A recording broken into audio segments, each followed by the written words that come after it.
আপনারা হয়তো অনেকেই অপেক্ষা করে আছেন আকাশ পরিষ্কার হবে, বৃষ্টি কমবে, তারপরে শীতের গাছগুলি লাগাবো। কিন্তু এই অপেক্ষা আর করবেন না। এর মধ্যেই কিন্তু আমাদের কিছু কিছু গাছ লাগিয়ে ফেলতে হবে, নতুবা অনেকটাই দেরি হয়ে যাবে। কয়েকটা বেগুনের গাছ আমি আজকেই লাগিয়েছি। তো এখানে ৩টা আছে, ওপাশে আরও আছে। এবার ব্যাপার হলো, মাটিটা কিন্তু আপনাকে আগেই তৈরি করে রাখতে হবে, যেটা আমি আগেই তৈরি করে রেখেছিলাম। মাটি মানে তৈরি যদি থাকে তাহলে লাগানোটা কোনো সমস্যা হয় না। আর পাশাপাশি আরেকটা বিষয় দেখুন, মানে বস্তাতে লাগান বা টবে লাগান সেটা ফ্যাক্টর নয়। আমি যেমন বস্তাতেই মানে সিজনাল যে গাছগুলি আছে সেগুলি বস্তাতেই লাগানোর চেষ্টা করি।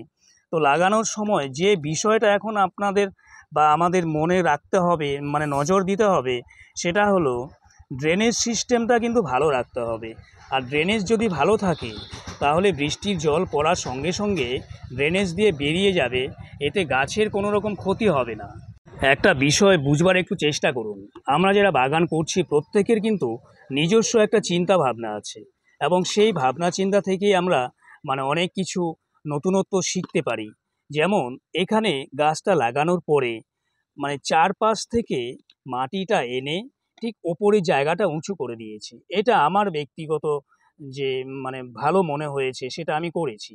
এতে যে সুবিধাটা হবে, বৃষ্টির জল যদিও পড়ে, বৃষ্টি হতেই পারে, তারপরে জলটা কিন্তু ওপরে আর জমা হচ্ছে না, সাইডে চলে আসতেছে। সাইড দিয়ে যে কাজটা আমরা করব, তো আমি এখনও করিনি, করে নেব। ঠিক একটু ভালো করে দেখুন, ঠিক যেখানে মাটিটা শেষ হয়েছে এই জায়গাটায়, এবং যদি দেখাই তাহলে এই জায়গাটা আসছে, এখানে কি করব, ছিদ্র করে দেব। তো এখনই করবার দরকার নেই, যখন বৃষ্টি হবে তার পরের দিন করে দিলেও কোনো ব্যাপার না। ঠিক এরকম জায়গায় যদি ছিদ্র থাকে তাহলে বৃষ্টির জলটা ঠিক এদিক দিয়ে এসে এই পাশে বেরিয়ে যাবে। জলটা কিন্তু আর নিচে ঢুকতে পারছে না। নিচে যদি ঢুকতে না পারে তাহলে গাছটা মরে যাওয়ার কোনো সম্ভাবনা নেই। জল যদি বেজে থাকে মানে ত্যাকতেকা হয়ে যায় মাটি, তাহলেই কিন্তু টবের বা পাত্রের গাছ মরে যায়। এই বিষয়টা কিন্তু আমাদের নজরে রাখতে হবে। আরেকটা জিনিস ভালো করে দেখুন, এটা তো ছাদ আছে, ছাদের উপরে সরাসরি যদি আমরা পাত্রটা রেখে দিই, স্পেশালি বস্তার কথা বলছি, নিচের দিকটা কিন্তু পুরোপুরি একদম বন্ধ হয়ে আছে, আমি তুলতেই পারছি না, একদম চেপে আছে। এবার নিচেও ছিদ্র করা আছে, ওই ছিদ্র দিয়ে জলটা কিন্তু বেরোতে পারবে না। কেন পারবে না? এই ছাদের উপরের অংশের সাথে এটা একেবারে চেপে রয়েছে। তার জন্য যে কাজটা আমাদের করতে হবে, আমি কিছু থার্মোকল এইভাবে ভেঙে নিয়েছি। ধরুন এরকম করে যদি আমরা দিয়ে দিই, ঠিক এরকম করে যদি দিয়ে দিই, এগুলো আরও উঁচু করা যাবে।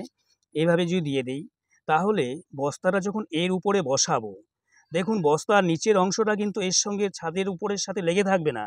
আর লেগে না থাকলে কিন্তু ড্রেনেজের মাধ্যমে জলটা নিচে বেরিয়ে যাবে, জলটা এদিক দিয়ে চলে যেতে পারবে। এই পদ্ধতিটাও কিন্তু আমরা অবলম্বন করতে পারি। সরাসরি ছাদে মানে বস্তা বা টব যেটাই হোক না কেন সরাসরি রাখবেন না, কোনো কিছুর ওপরে রাখার চেষ্টা করবেন। কথা প্রসঙ্গে আরেকটা বিষয় আলোচনা করি। আমি এই গাছগুলো, বেগুনের চারাগুলো একজন চাষির বাড়ি থেকে এনেছি। এনে সঙ্গে সঙ্গে মেইন পটে কখনোই লাগাবেন না। যদি আপনার কাছে এরকম পলিব্যাগ থাকে, সেই পলিব্যাগের মধ্যে লাগিয়ে দিন, গাছটা এখানে সারভাইভ করুক, তারপরে আমরা কিন্তু মেইন পটে লাগাতে পারি। তো আগে যে গাছগুলি আমি দেখিয়েছি, এই গাছগুলো কিন্তু সেম সিস্টেমে এরকম পলিব্যাগের মধ্যে লাগিয়েছিলাম। তারপরে যখন সারভাইভ করেছে গাছগুলো, তখন মেইন পটে লাগানো হয়েছে। তাহলে আর অপেক্ষা করবেন না, এই পদ্ধতির মাধ্যমে লাগিয়ে ফেলুন শীতের মানে সবজির গাছগুলো।